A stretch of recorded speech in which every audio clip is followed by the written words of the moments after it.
श्रीमद्भागवत महापुराण में आप सभी का अभिनंदन है।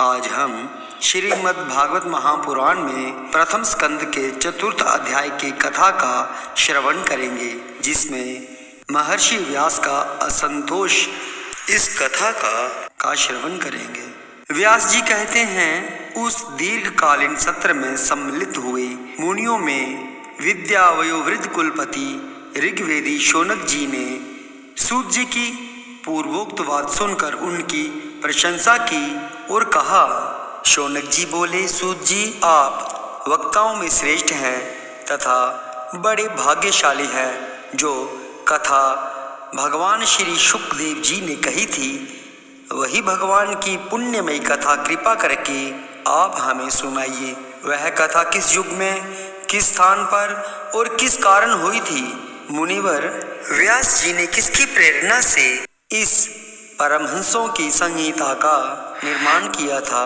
उनके पुत्र शुकदेव जी बड़े योगी, समदर्शी, भेदभाव रहित, संसार निद्रा से जगे एवं निरंतर एकमात्र परमात्मा में ही स्थिर रहते हैं। वे छिपे रहने के कारण मूढ़ से प्रतीत होते हैं। व्यास जी जब सन्यास के लिए वन की ओर जाते हुए अपने पुत्र का पीछा कर रहे थे, उस समय जल में स्नान करने वाली स्त्रियों ने नंगे शुकदेव को देखकर तो वस्त्र धारण नहीं किया, परंतु वस्त्र पहने हुए व्यास जी को देखकर लज्जा से कपड़े पहन लिए थे। इस आश्चर्य को देखकर जब व्यास जी ने उन स्त्रियों से इसका कारण पूछा, तब उन्होंने उत्तर दिया कि आपकी दृष्टि में तो अभी स्त्री पुरुष का भेद बना हुआ है, परंतु आपके पुत्र की शुद्ध दृष्टि में यह भेद नहीं है।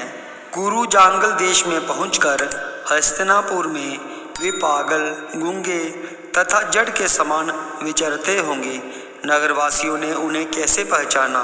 पांडव नंदन राजर्षि परीक्षित का इन मुनि शुकदेव जी के साथ संवाद कैसे हुआ, जिसमें यह भागवत संहिता कही गई। महाभाग श्री शुकदेव जी तो गृहस्थों के घरों को तीर्थ स्वरूप बना देने के लिए उतनी ही देर उनके दरवाजे पर रहते हैं जितनी देर में एक गाय दूही जाती है। सूत जी, हमने सुना है कि अभिमन्यु नंदन परीक्षित भगवान के बड़े प्रेमी भक्त थे। उनके अत्यंत आश्चर्यमय जन्म और कर्मों का भी वर्णन कीजिए। वे तो पांडव वंश के गौरव बढ़ाने वाले सम्राट थे। वे भला किस कारण से साम्राज्य लक्ष्मी का परित्याग करके गंगा तट पर मृत्यु पर्यंत अनशन का व्रत लेकर बैठे थे? शत्रुघ्न अपने भले के लिए बहुत साधन लाकर उनके चरण रखने की चौकी को नमस्कार करते थे। वे एक वीर युवक थे। उन्होंने उस दुस्त्यज्य लक्ष्मी को अपने प्राणों के साथ भला क्यों त्याग देने की इच्छा की? जिन लोगों का जीवन भगवान के आश्रित है, वे तो संसार के परम कल्याण, अभ्युदय और समृद्धि के लिए ही जीवन धारण करते हैं। उसमें उनका अपना कोई स्वार्थ नहीं होता। उनका शरीर तो दूसरों के हित के लिए था।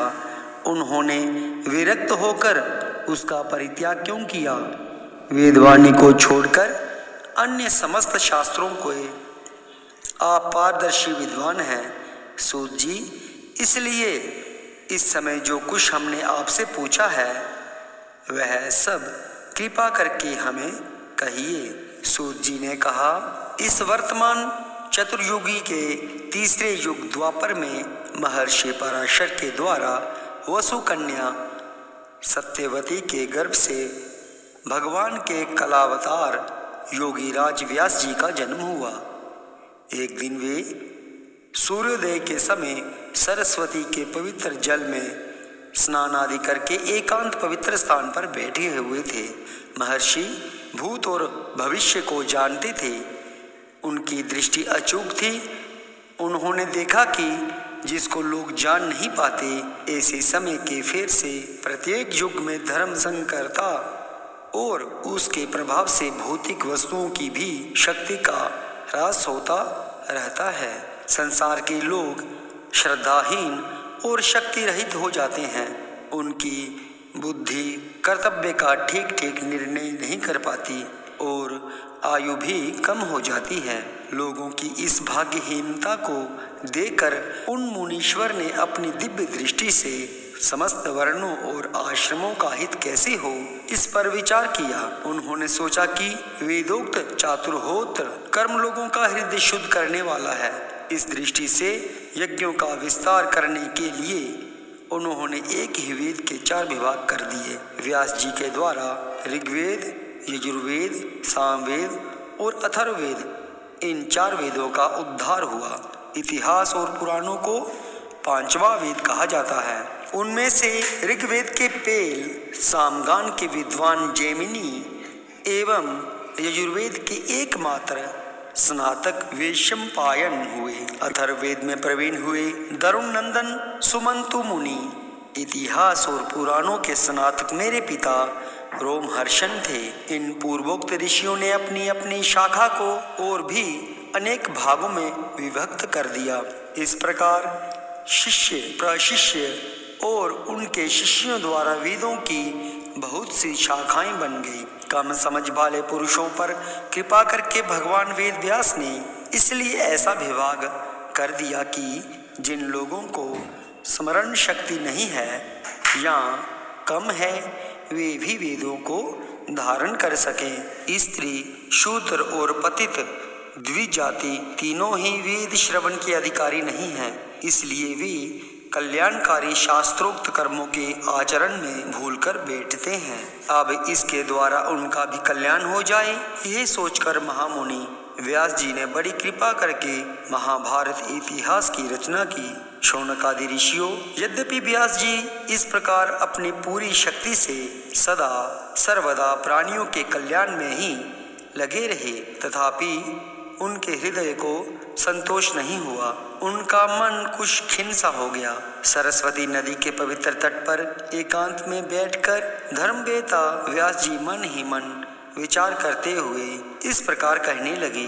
मैंने निष्कपट भाव से ब्रह्मचर्यादि व्रतों का पालन करते हुए वेद, गुरुजन और अग्नियों का सम्मान किया है और उनकी आज्ञा का पालन किया है। महाभारत की रचना के बहाने मैंने वेद के अर्थ को खोल दिया है, जिससे स्त्री, शूद्र आदि भी अपने अपने धर्म कर्म का ज्ञान प्राप्त कर लेते हैं। यद्यपि मैं ब्रह्म तेज से संपन्न एवं समर्थ हूँ, तथापि मेरा हृदय कुछ अपूर्ण काम सा जान पड़ता है। अवश्य ही अब तक मैंने भगवान को प्राप्त कराने वाले धर्मों का प्रायः निरूपण नहीं किया है। वे ही धर्म परमहंसों को प्रिय हैं और वे ही भगवान को भी प्रिय हैं। श्री कृष्ण द्वैपायन व्यास इस प्रकार अपने को अपूर्ण सा मानकर जब खिन्न हो रहे थे, उसी समय पूर्वोक्त आश्रम पर देव ऋषि नारद जी आ पहुँचे। उन्हें आया देख व्यास जी तुरंत खड़े हो गए। उन्होंने देवताओं के द्वारा सम्मानित देव ऋषि नारद की विधि पूर्वक पूजा की। जय श्री कृष्ण।